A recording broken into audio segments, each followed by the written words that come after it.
त्यांना जेरबंद झाले पाहिजे ही आमची एक मागणी आहे। शांततेमध्ये काढलाय, इथून पुढचे आमचे जे आंदोलन राहतील ती शांततेत राहील।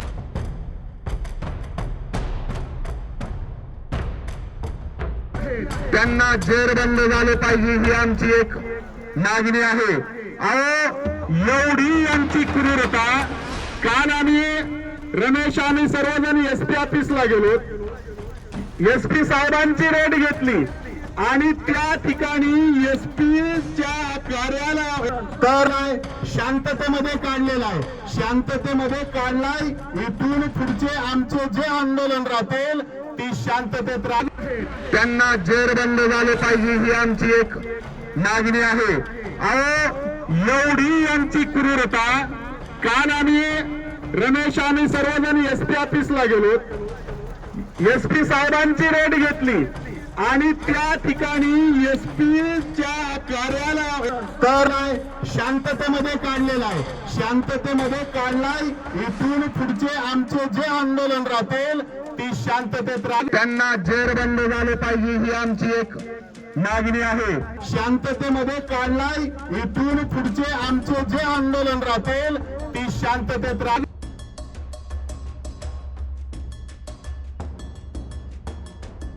त्यांना जेरबंद झाले पाहिजे ही आमची एक मागणी आहे। अहो एवढी यांची क्रूरता, काल आम्ही सर्वजण एसपी ऑफिसला गेलो, एसपी साहेबांची रेड घेतली आणि त्या ठिकाणी एसपीच्या कार्यालय तर शांततेमध्ये काढलेला आहे, शांततेमध्ये काढलाय, इथून पुढचे आमचे जे आंदोलन राहतील ती शांततेत राहील।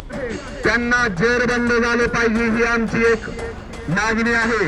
अहो एवढी यांची क्रूरता, काल आम्ही सर्वजण एसपी ऑफिसला गेलो, एसपी साहेबांची रेड घेतली आणि त्या ठिकाणी एसपीच्या कार्यालय तर शांततेमध्ये काढलेला आहे, शांततेमध्ये काढलाय, इथून पुढचे आमचे जे आंदोलन राहतील ती शांततेत राहील। विलास घुले हत्या प्रकरणाला नववळण, खासदार पुत्राची एसआयटी चौकशी, बीडचं राजकारण तापलं, 10वा आरोपी कोण, तपासावर राजकीय प्रश्नचिन्ह। बीड जिल्ह्यातील विलास घुले हत्या प्रकरण दिवसेंदिवस अधिकच गुंतागुंतीचं होत चाललं आहे। सुरुवातीला 2 गटातील वाद म्हणून समोर आलेल्या या घटनेने आता राजकीय रंग घेतला असून तपासाची दिशा आणि पोलिसांच्या भूमिकेवरही प्रश्न उपस्थित होत आहेत। खासदार बजरंग सोनवणे यांच्या मुलाचं नाव या प्रकरणात समोर आल्यानंतर एसआयटीने तपासाची गती वाढवली आहे। दरम्यान विरोधकांनी निष्पक्ष चौकशीची मागणी करत सरकारवर दबाव वाढवला आहे। नेमकं या प्रकरणात आतापर्यंत काय घडलं आणि पुढे तपास कोणत्या दिशेने जाणार आहे जाणून घेणार आहोत या व्हिडिओमधून। व्हिडिओ शेवटपर्यंत नक्की पहा आणि टाइम्स नाऊ मराठीच्या यूट्यूब, इंस्टाग्राम आणि फेसबुक पेजला फॉलो करायला विसरू नका।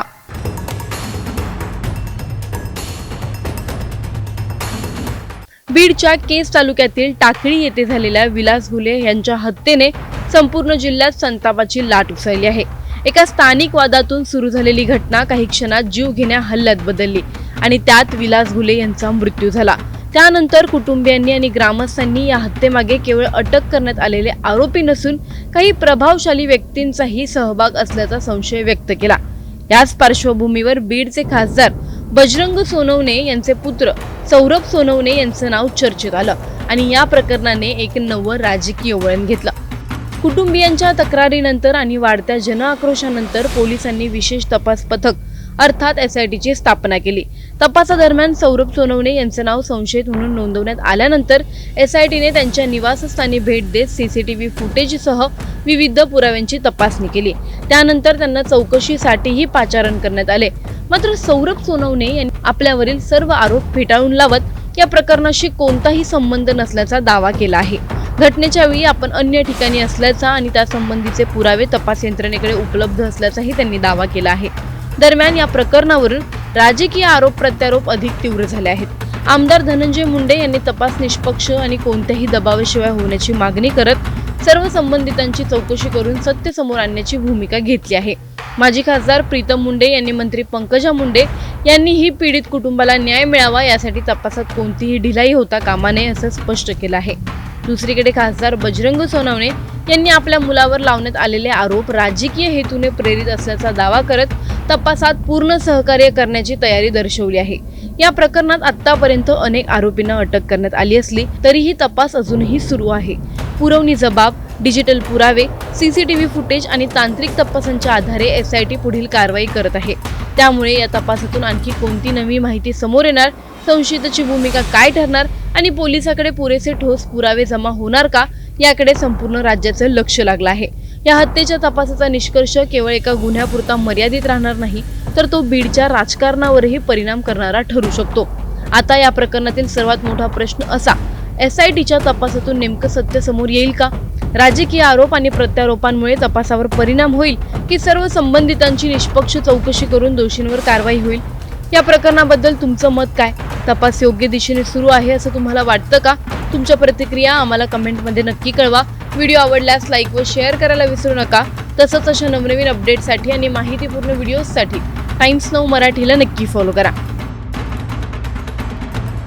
त्यांना जेरबंद झाले पाहिजे ही आमची एक मागणी आहे.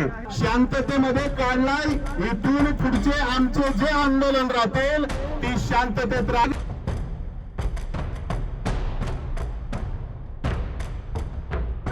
त्यांना जेरबंद झाले पाहिजे ही आमची एक मागणी आहे. अहो, एवढी यांची क्रूरता.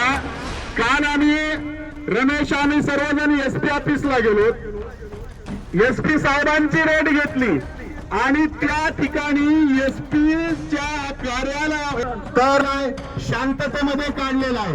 शांततेमध्ये काढलाय, इथून पुढचे आमचे जे आंदोलन राहतील ती शांततेत राहील. त्यांना जेरबंद झाले पाहिजे ही आमची एक मागणी आहे. अहो, एवढी यांची क्रूरता. काल आम्ही रमेश आम्ही सर्वजण SP ऑफिसला गेलो. SP साहेबांची रेड घेतली आणि त्या ठिकाणी SPच्या कार्यालयात तर शांततेमध्ये काढलेला आहे. शांततेमध्ये काढलाय, इथून पुढचे आमचे जे आंदोलन राहतील ती शांततेत राहील. त्यांना जेरबंद झाले पाहिजे ही आमची एक मागणी आहे. शांततेमध्ये काढलाय, इथून पुढचे आमचे जे आंदोलन राहतील ती शांततेत राहील.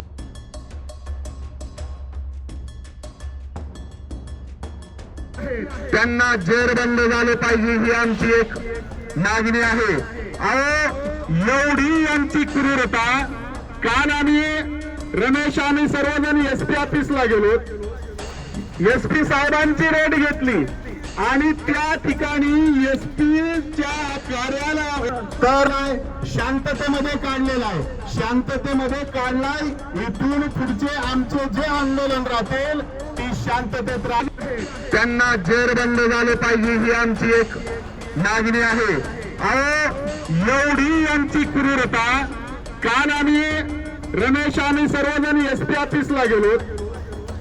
SP साहेबांची रेड घेतली आणि त्या ठिकाणी SPच्या कार्यालयात तर शांततेमध्ये काढलेला आहे.